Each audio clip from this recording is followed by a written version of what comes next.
यूनान कश्ती वाक़ये की जुडिशल इंक्वायरी के लिए लाहौर हाई कोर्ट में दरख्वास्त दायर कर दी गई है।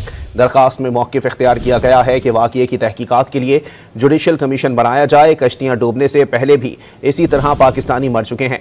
दरख्वास्त में वफाकी हुकूमत समेत दीगर को फरीक बनाया गया है। यूनान कश्ती वाक़ये की जुडिशल इंक्वायरी के लिए लाहौर हाई कोर्ट में दरख्वास्त दायर कर दी गई। दरख्वास्त में इस्तदा की गई है कि वाक़ये की तहकीकात के लिए जुडिशल कमीशन बनाया जाए। यूनान कश्ती वाक़ये की जुडिशल इंक्वायरी के लिए लाहौर हाई कोर्ट में दरख्वास्त दायर कर दी गई है। दरख्वास्त में मौक़िफ़ इख्तियार किया गया है कि वाक़ये की तहकीकात के लिए जुडिशल कमीशन बनाया जाए। कश्तियाँ डूबने से पहले भी इसी तरह पाकिस्तानी मर चुके हैं। दरख्वास्त में वफाकी हुकूमत समेत दीगर को फरीक बनाया गया है।